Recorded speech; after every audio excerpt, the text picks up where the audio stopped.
Are you thinking of moving to Tucson? You'll want to make sure you consider these 5 things before moving here.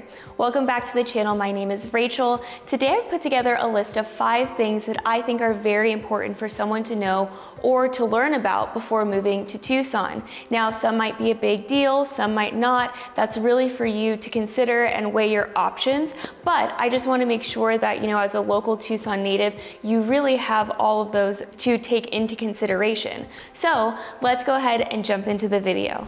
Up first, we have the lack of new build master plan communities within the city limits. Now, that really means within the Tucson city limits, you're not really going to find a whole lot of new build master plan communities. For some people, that's really great. Some people might not like that. A lot of our new build communities are really on the outside of city limits. So you have the town of Marana, Oro Valley, Sahuarita, Vail, a little bit on the far east side of Tucson, more west of Tucson, but really not within that city limit of Tucson. Now, from what my clients have said that are doing those new builds, they like being outside of the city limits. They like being in those really big master plan communities with those new builds, pools, and more of the community centers. It has more of a suburbia community feel. So that is something that I think a lot of clients that I've helped find homes when they originally were looking for a resale home,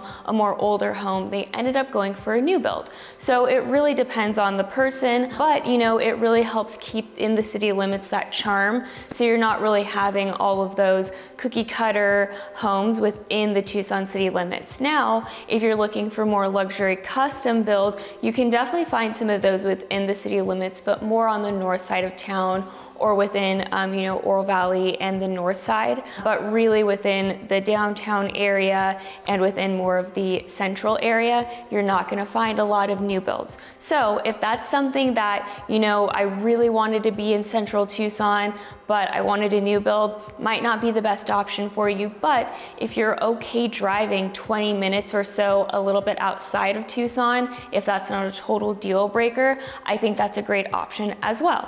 Next up, we have walkability. So I see a lot of comments or people ask me if Tucson is a super walkable city, and quite honestly, no. You are gonna for sure need a car living here. A lot of places are very spread out, and yes, we do have public transportation, but it really is just, I feel, a necessity. Majority of places that are the most walkable are going to be near the University of Arizona or downtown or within that 1.5 mile radius or so. There are grocery stores and stuff, but if you're really wanting to get to, a mall or a different grocery store just around town, you're probably gonna need a car. A lot of places, depending on where you live, it could take anywhere driving time between 5 to 7 minutes, and that's if you live closer to a grocery store, typically within a 2-mile radius or so. But I do think that there are some great options in Tucson for walkability. We do have the Loop, or if you're using your bike, that's definitely an option. But I think for a majority of people, at least majority of people I know or people living here, they definitely do have a car. There are still some great walking paths, but I wouldn't primarily use that as your way of getting around town. And that kind of leads into the next topic, which is public transportation. It's a little iffy, so I wouldn't heavily rely on that to be your main source to get around town, but we'll get into that one in the next one. All right, next up we have public transportation, or more so in my opinion, the lack of. I do think one of the downfalls of Tucson is there really isn't a great source of public transportation. A lot of the bigger cities, they have light rails or more efficient train or bus systems. Really the only type of train or streetcar we have is the streetcar here in Tucson, but that is really primarily in a 1.5 mile radius, and that's downtown, the Mercado area, 4th Avenue, and the University of Arizona. And trust me, it's a lot of fun. It's really great, if you live down there especially, or if you're going bar hopping or shopping or anything like that, it's great. You can park your car, ride it for free, but it's really in that only 1.5 mile radius. So for someone who lives on the east side or on the northwest side, I guarantee you they rarely ever go and use it. So I do think that's kind of a downfall for our public transportation, is we don't have a lot of accessibility to high-speed trains or anything along those matters, like a light rail or anything. Another thing is our bus system. Now, it is super great within the city limits, but again, that's the key word, within the city limits here. But anything that is north of river, the city bus is not going to go to. So that's knocking off a good amount of Tucson. Anything northwest, it's really staying within that city limits. It is free right now, and it has been free for the past few years. So I think that's super helpful for a lot of people who do take the bus, but it's limited. Some are limited hours on weekends. Some of the routes aren't always as regular. So it's definitely, if that's what you're relying on and what you're depending on, it's really important that you pay attention to those bus schedules and make sure that you catch the bus and that they're within where you're living.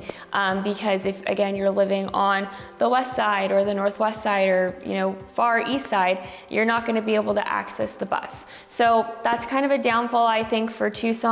If that doesn't affect you, that's great. But, you know, if you are someone who's coming from a bigger city who relies on speed trains or anything like that, this wouldn't be a great fit for you. Just a reminder, I am a licensed real estate agent here in Tucson, and as much as I love making these videos for you guys, I would love even more to help you with your real estate needs or any questions you might have about Tucson. My number will pop up on the video, or you can look in any of the links below. You can either text, call, or email me, or set up a one-on-one call for any questions or real estate needs. Let's get back into the video. Next up, we have the food scene here in Tucson. Now, one thing that there is to know, I think it's the entire state of Arizona, Phoenix, Tucson, all of those, there are no Michelin stars here in Tucson. So if you're looking for that fine Michelin star dining, it's not here, but that's not saying that we don't have some fine, excellent, amazing, exquisite food here in Tucson and, you know, the state of Arizona, but specifically Tucson. One thing that I think is really cool is Tucson is a city of gastronomy. Now, that is a really cool qualification. There's only a select amount of cities in the United States that are given that qualification. One of the big things is that, you know, we use some of the indigenous plants and quality roots in food that were used hundreds of years ago. So they have to be used in local restaurants. There's also such a wide variety of restaurants, cultures, diversity, and food here in Tucson, which I think is really awesome. Obviously, there's the widespread of Mexican cuisine, the Sonoran Mexican cuisine. Also, there's a widespread of, you know, Asian, Indian food. You have Native American as well, which is really great. We have literally almost anything you can think of: pizza, Italian, African. So it's such a wide variety here in town, especially any of the times you get to catch any of the food trucks at any farmers markets or any of the local events that are going on, like Tucson Meet Yourself or any of the downtown events. There's always some really awesome food trucks. And one thing that I've also noticed with, you know,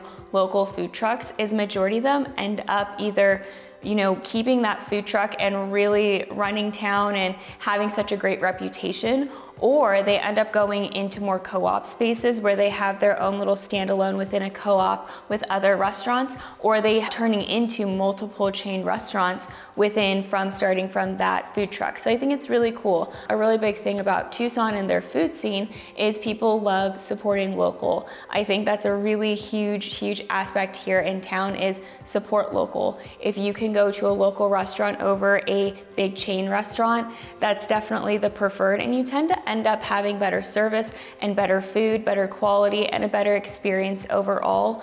So that's one thing that I love when I have friends come in town or clients come in town, taking them to some of the really well-known local restaurants. Another cool one is El Charro. They started the chimichanga back in the early 1900s. So there's a lot of history, a lot of culture, a lot of diversity with our food. So I think that's a great hidden surprise about Tucson and something that doesn't disappoint. Last up on the list we have, and some might consider, Tucson is a slower paced town. Now this is all by, different perspectives. Some might think it's not, but compared to big cities, it is a little bit more slower paced. We are considered more of a college town, a little bit more of a snowbird town. So we have a wide range of ages and, when we have our busy seasons, but you're not gonna get that like crazy nightlife like some of the bigger cities, especially like Phoenix or Scottsdale. So that's something to take in mind. Downtown, yes, there are a few clubs and definitely a lot of bars, a lot of breweries. I think that's something that I really enjoy now more than the club scene, is that there are more of those eclectic bars, breweries, wineries. So we definitely have a wide variety of those, but not those high action nightlife like some might be used to. But again, we're a college town, so there's definitely some nightlife in there in general. Another thing to note is that, if you're more used to the bigger city, we don't have that high action like, sports teams. There's no major sports teams here. But one thing to take into consideration is Phoenix is a very close drive. It's about 2 hours away, and you're gonna have more of those national sports teams coming through. This year, the Final Four was there, so that's huge. I mean, that brings a lot to the economy and everything. But one thing about Tucson is that, the lack of having a major sports team is one thing that brings the town together, and that's whether you went there, whether you just moved here. The culture around the University of Arizona is massive. It takes over the city. Anyone, can relate to it. Everybody loves it. So that's definitely, you become a diehard fan basically when you move here, whether you like it or not. So that's something that really brings the camaraderie of the city together. Another thing is, with the small town feel, is that we don't get those big headliner concerts like, Post Malone or Bruce Springsteen. You'd probably have to drive up to Phoenix for, but again, close to our drive. We still do get concerts here. We have concerts at the local casinos, at the Ava Amphitheater. There are country concerts that come here. So there are some big names, but they're not going to be those sell-out stadium vibes. So that's, if that's something you're wanting consistently, it might not be a great fit for you. But that doesn't mean that we don't have a lot of action. We don't have a lot of fun stuff that comes around. Tucson's an ever-growing city, so we do have a good amount of companies who have moved here in the past few years and that are continuing to move here, and that's because the cost of having a company here and also living in general is lower than places like Denver or Phoenix or any of those bigger cities. Our cost of living is a lot cheaper. So we do have, and we're going to be continuing expanding and growing, which will in return help our economy and also probably in the future start bringing some more opportunities to the town. But I think, if that's not a big deal for you, to me, it's not really. I get to drive up to Phoenix or Scottsdale if I'm planning on doing something that's fun and, if I'm going to a big concert, but I make a trip out of it. Still a lot of stuff to do here and a lot of fun things to do.